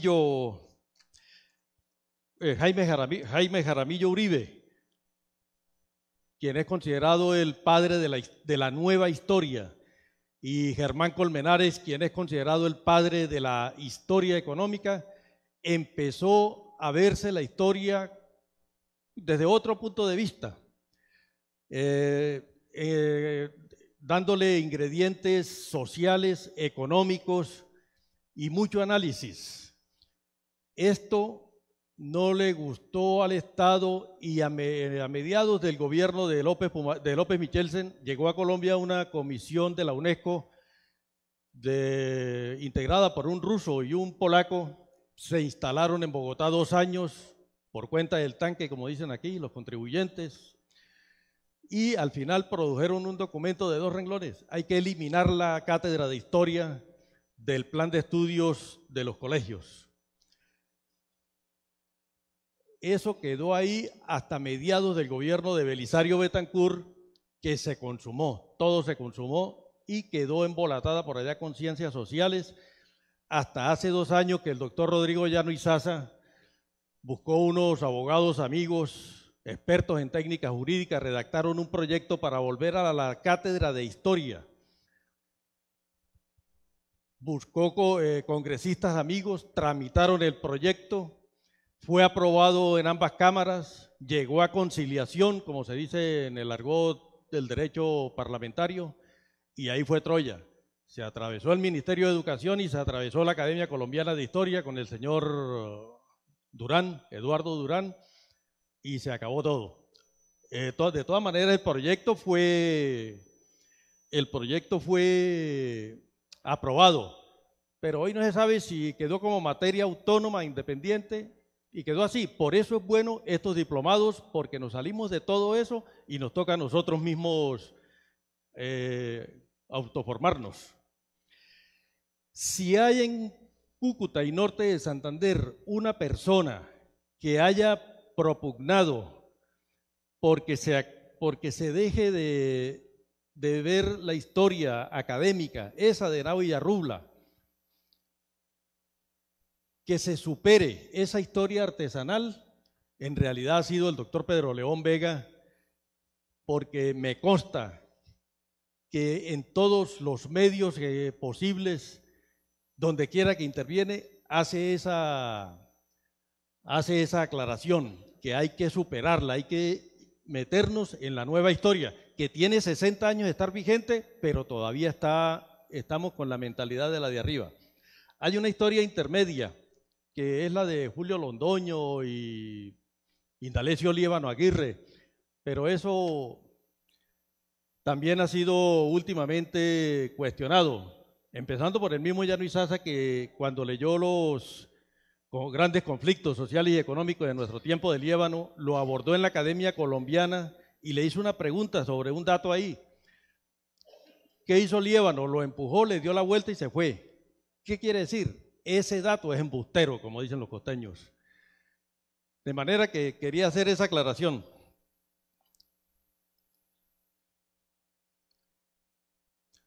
Poblamiento regional, me corresponde.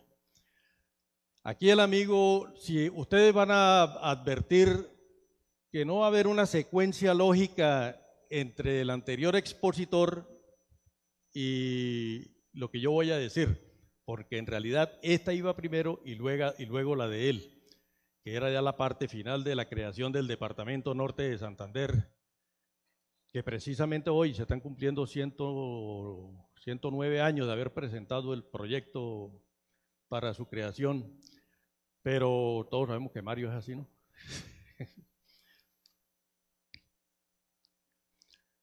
Es una conferencia didáctica, sencilla.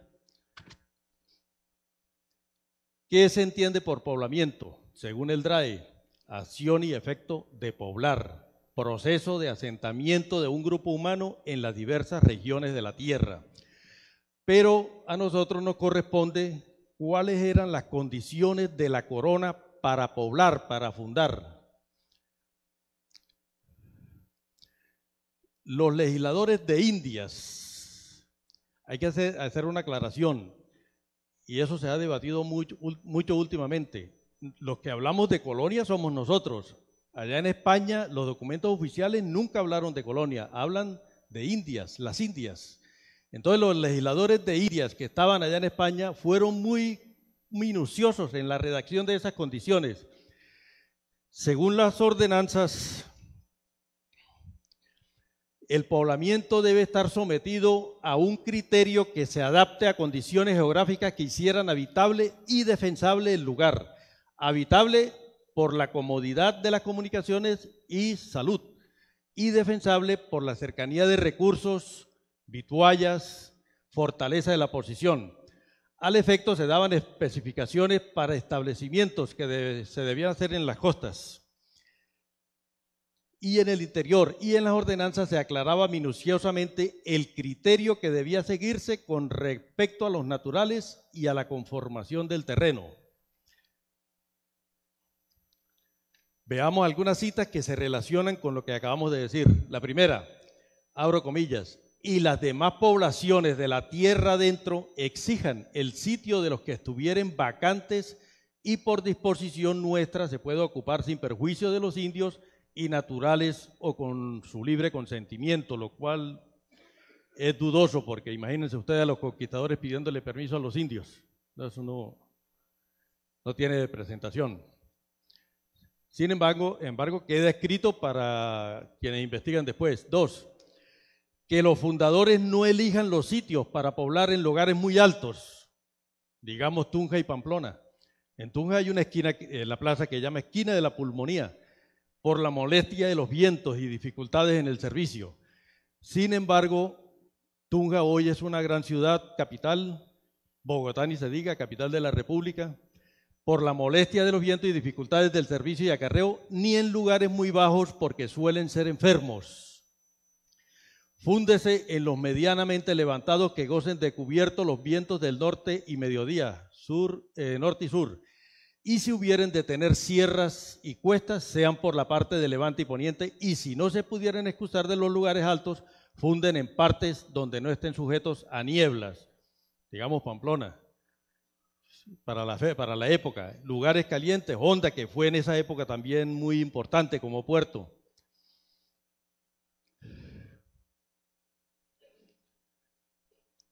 Tres, las tierras y provincias elegidas para poblar habrán de serlo en tierra saludable, con territorios a propósito para sembrar y cosechar, con cielo de buena y feliz constelación, claro y benigno, de aire puro y suave, con pastos, montes, arboledas.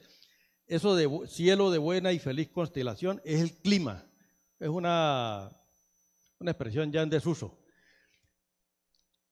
Cielo de buena y feliz constelación, clima claro y benigno. Cuarto, los sitios en donde se han de formar pueblos o reducciones tengan comodidad de aguas, tierras y montes, muy importante, entradas y salidas y labranzas y un ejido de 1 legua de largo, donde los indios puedan tener sus ganados. Las reducciones son los pueblos de indios convertidos al cristianismo. Y un ejido de 1 legua de largo, La legua, pues, legua de largo, un ejido. Yo quiero decir aquí que yo he vivido en varias ciudades y la única parte donde alguna vez escuché ese tema de ejidos fue aquí en Cúcuta. Hasta una personería hubo de ejidos, delegada de ejidos, algo así, que inclusive estaba el doctor Edgar Rochel. Y recuerdo que en esa época que estuve por aquí abrí el periódico, que fue donde leí eso, y tenían una pelea con el entonces alcalde Asaf, Eduardo Asaf el Cure, que después llegó a ser gobernador, por la entrega de unos lotes gratuitos en Atalaya. Años después hablaba con el doctor Edgar y me dijo, yo tenía un asesor que fue entre los dos entregamos todos esos lotes gratuitos, pero el único que le tocó pagar el lote y no le sirvió porque tenía mucho problema de arcilla, ¿qué llaman acá? Que se cuartea, se hunde, fue al asesor de él. A ver, no siempre el que reparte, la mejor parte. Quinto, para garantizar la estabilidad de las fundaciones, antes de iniciarse otra nueva, debe hacerse la consolidación definitiva de lo ya poblado. Apenas lógico. Bien, ya escogimos los lugares, tuvimos en cuenta las condiciones o no se tuvieron en cuenta en muchas ocasiones. ¿Qué viene? Las formalidades y ritualidades para poblar. Establecido el cabildo, se hizo la planta de la ciudad, trazando primero la plaza y las calles principales, luego se repartían los solares a los primeros vecinos, principiando por los solares más cerca a la plaza, según la categoría de los fundadores, reservando el lugar apropiado para la iglesia, el cabildo y el gobernador. Apenas lógico en esa época. Hoy día ya no se puede con uno de ellos, como es la iglesia. La Constitución Política de 1991 no permite ese tipo de partidas. Quedó comprobado aquí en Gramalote. Se construyó el pueblo, pero no pudieron construir la iglesia porque no podían financiarla. Pero se dejó el lote, no sé qué habrán hecho. 2. A la salida de los caminos principales destinaban los ejidos, que son los lotes adyacentes a la parte urbana. Los terrenos ejidos que se dejaban a la salida de los caminos por ese momento ya habían dejado su antiguo significado de terrenos salidos o terrenos a la salida y recobraba nueva significación porque la institución fue trasplantada a las Indias o a estas colonias. Procedimiento. Realmente las fundaciones se hacían como un reto, donde el fundador declaraba públicamente que iba a fundar. Si los moradores callaban era porque asentían, y si protestaban, pues no quiero ni imaginarme. ¿Se cumplían estas disposiciones de la corona? Algunas, otras no, porque los conquistadores las ignoraban o porque eran incumplibles. De todas maneras, los colonizadores generalmente aplicaron el criterio de explotación y para ello tergiversaron las leyes de Indias a favor de la corona y otras veces a favor de ellos mismos. Ese criterio de explotación o lucro consistía en hacer fundaciones sin tener en cuenta el clima o los abastecimientos, sino que lo esencial era la cantidad de indios, la existencia de minas de oro y de plata. ¿Y eso qué traía? Tenía como resultado que el clima no era apropiado, no había abastecimiento, se abandonaba el lugar, la muerte de los moradores o el traslado de las pretensiones de construir. El surgimiento de Norte de Santander. No el surgimiento desde el punto de vista jurídico, sino cómo se fue conformando hasta lo que fue en 1910 y lo que somos hoy. El siglo XIX es el de la constitución de nuestro departamento Norte de Santander. Durante los 3 siglos precedentes, nuestras 3 ciudades matrices tenían un carácter simplemente portuario porque eran puntos de ruta y abastecimiento apoyados en haciendas y encomiendas circundantes. Entre estos 3 puntos no había ninguna red poblacional que los unificara, pero en el siglo XIX comienza el crecimiento de la población y las antiguas haciendas se van convirtiendo en aldeas y luego estas en poblaciones. Así se pueblan las vertientes y surge Norte de Santander, que de ahí en adelante le corresponde ahora al amigo Mario, pero ya él se nos adelantó. Poblamiento en lo que hoy es Norte de Santander. En Norte de Santander las fundaciones y el poblamiento no se hizo con fines netamente de lucro. El mejor ejemplo es Nueva Pamplona, porque allí se descubrieron las minas de Páramo Rico, que creo que es Silos, que ayudó al desarrollo de la villa, pero con posterioridad. Lo curioso, que durante el siglo XVII no hubo en Norte de Santander fundaciones de pueblo alguno. En este siglo la vida se concentraba en Pamplona, Salazar, Ocaña y las encomiendas circundantes. El siglo XVIII se caracteriza por el surgimiento de embriones de pueblos en cruces de caminos. Uno de esos embriones, San José, que dice Marciales, en realidad es un traslado de San Faustino. Siglo XVIII es la República.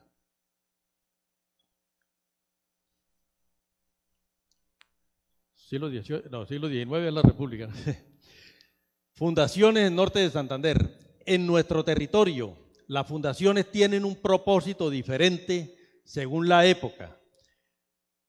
Entonces tenemos 3 periodos, siglo XVI, XVIII y XIX.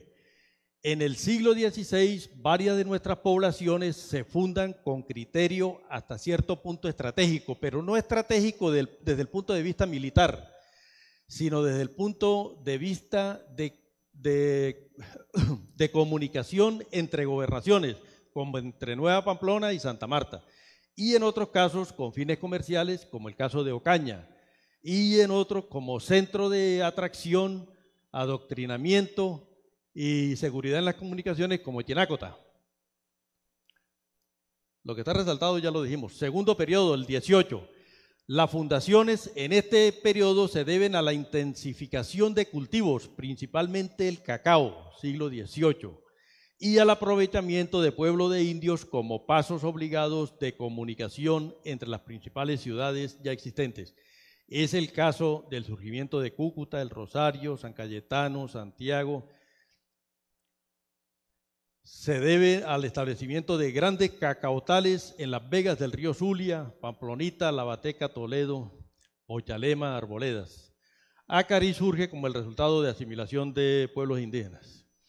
El tercer periodo, que es el siglo XIX, en este periodo se fundan pueblos impulsados por la necesidad de tierras medias e intensificar el cultivo del café, porque el cacao ya estaba declinando su producción y empezó la era del café en el Carmen, San Calixto, Teorama, Convención, Gramalote, Durania, Herrán.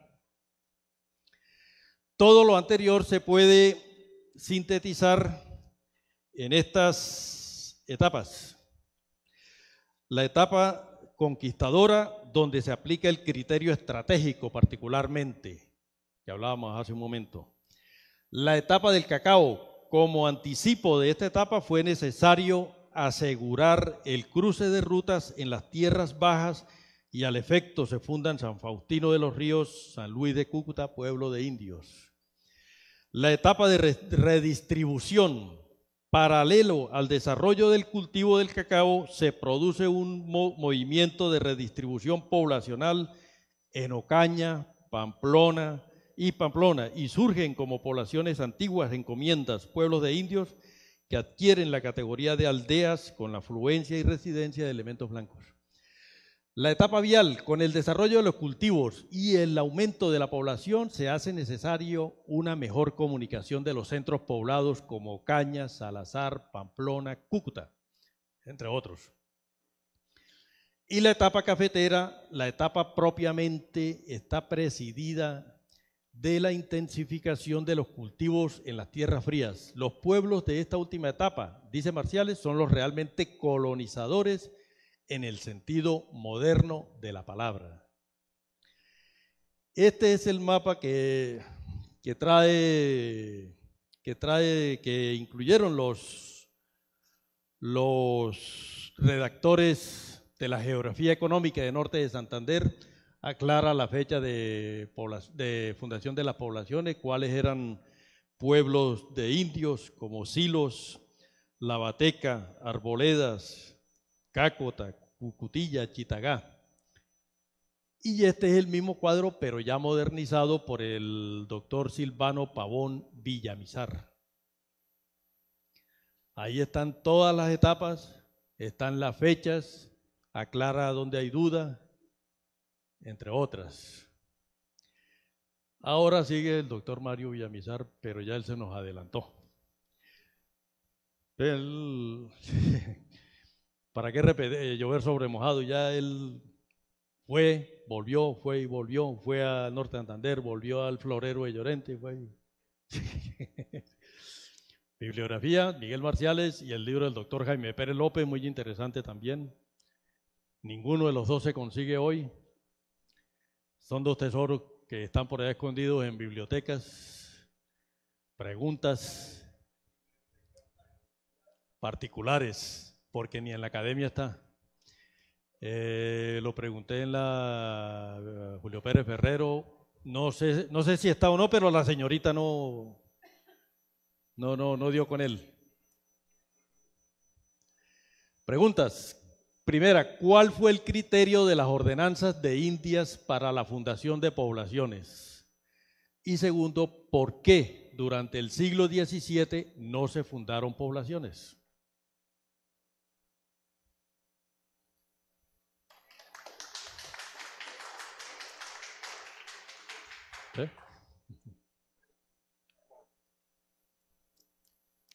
Espere para hablar. Es que me están molestando eso. Abrimos el espacio. Sí, mientras van respondiendo, abrimos las preguntas. Sí, no. Está como para rajar a la gente. Está como para rajarlo. Pero pregúntele al conferencista, ¿no? Al respecto. Y con eso lo va guiando, ¿sí? Buenos días, doctor Olger. Primero que todo, quiero preguntarle una cosa. Usted habló de los terrenos ejidos, que son los municipales, pero no habló de los terrenos baldíos. Es que los dos son los terrenos que son propiedad del Estado, que no tienen un dueño específico. Usted como jurista pues debe saberlo. Entonces hay que tener en cuenta que hay dos tipos de terrenos, digamos, oficiales, entre comillas, que son los ejidos y los baldíos. Que en esos terrenos baldíos es que nos hemos cimentado para hacer las reformas agrarias y demás cuestiones. Yo creo que el doctor Collazos tiene experiencia sobre esto que estoy hablando. Segundo, las etapas de la región. Usted habló de las etapas departamentales, me pareció interesante, pero Cúcuta ha tenido otras etapas después del terremoto, la etapa industrial, donde vinieron bueno, la etapa cuando llegaron la migración de industriales extranjeros, alemanes, italianos, etcétera. En segundo lugar, vino una época de mucho florecimiento, que fue prácticamente el paso comercial, que fue la época del ferrocarril de Cúcuta. Interesantísimo, el ferrocarril de Cúcuta fue prácticamente el eje de desarrollo de toda esta región binacional, porque como tal vez lo decía el doctor Villamizar anteriormente, era más importante en alguna época Pamplona, Mérida, Ocaña que Cúcuta. Cúcuta era un villorrio a la hora de la verdad, vino a florecer prácticamente después del ferrocarril. Vino otra época interesantísima para nosotros, la época de la explotación petrolera, cuando aquella época que al final se formaron dos barrios en Cúcuta, Colpe y Colsac, para los funcionarios, pero eso fue una etapa de mucho florecimiento para la región, no solamente por la producción del petróleo, sino también por la vinculación de mano de obra de todas partes, la tecnología que llegó, ingenieros extranjeros y demás. Entonces son etapas, y después vino lógicamente con el robustecimiento del Bolívar, o la solidez del Bolívar, vino la época prácticamente de las más florecientes de Cúcuta, la época comercial, la bonanza comercial de Cúcuta. Gracias.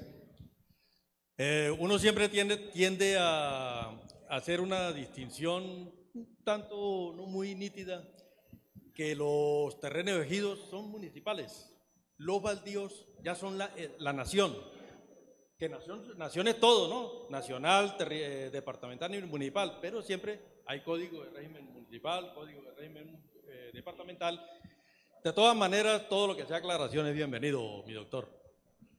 ¿Alguna pregunta? Pues yo voy a hacer una pregunta. ¿Sí?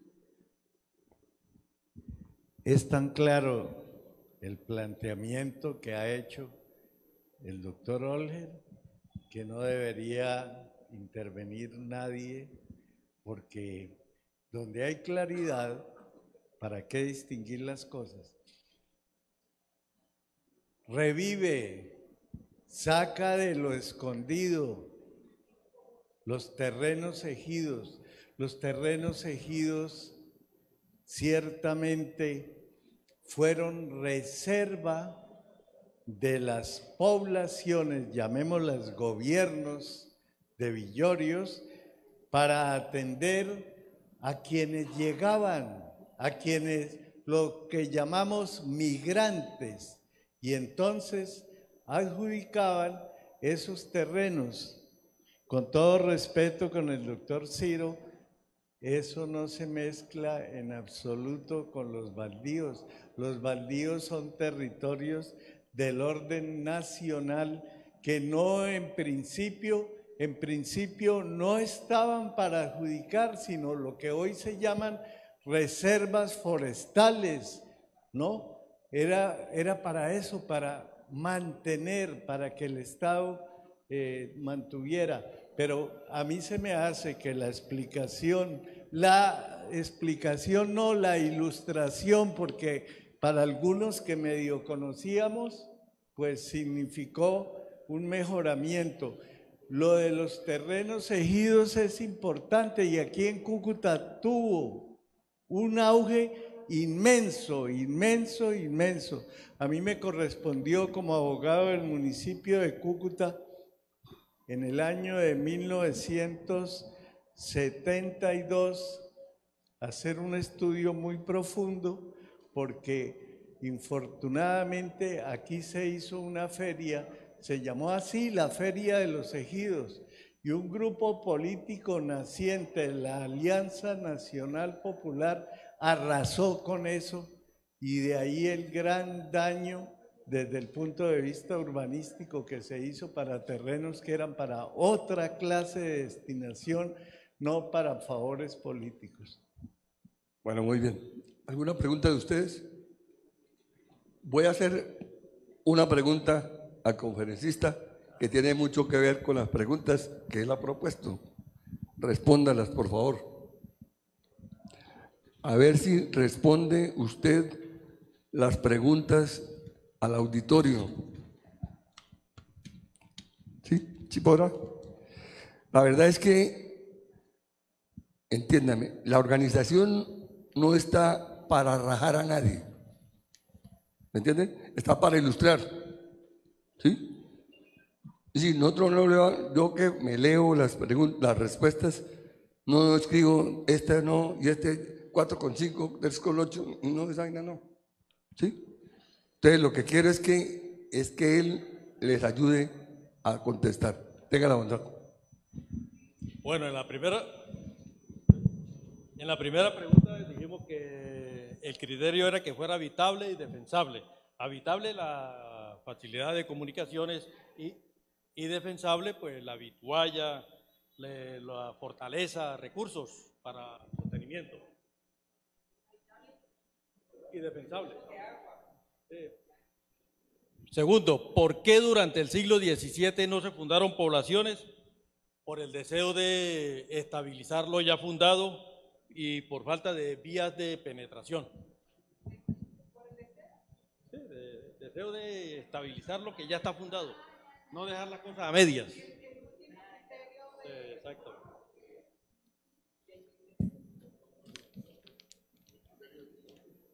Habitable y defensable.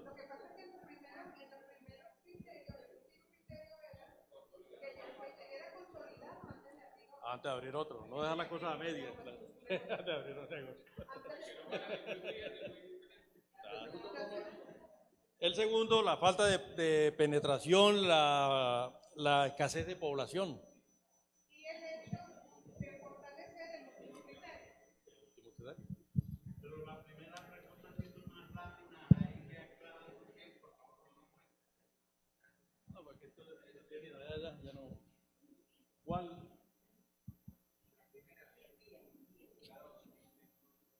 Hay que empezar. Empieza, ¿de dónde empieza? Eso es lo último.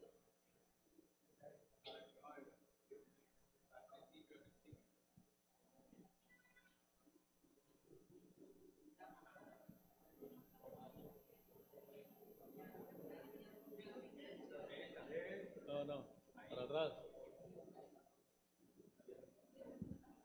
No.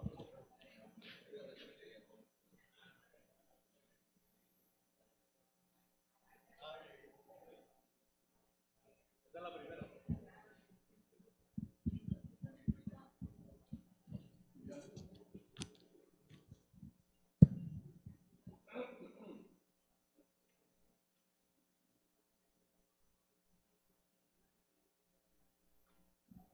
Bueno, mientras van escribiendo, yo quiero pedirles el favor de que me apoyen en llamar a la gente que se inscribió, a ver si logramos llenar el auditorio, porque realmente se nos ha ido un poco de personas. Vale. Eso lo vamos a hacer, promocionar las nuevas. La próxima, sí, sí señor, sí señor.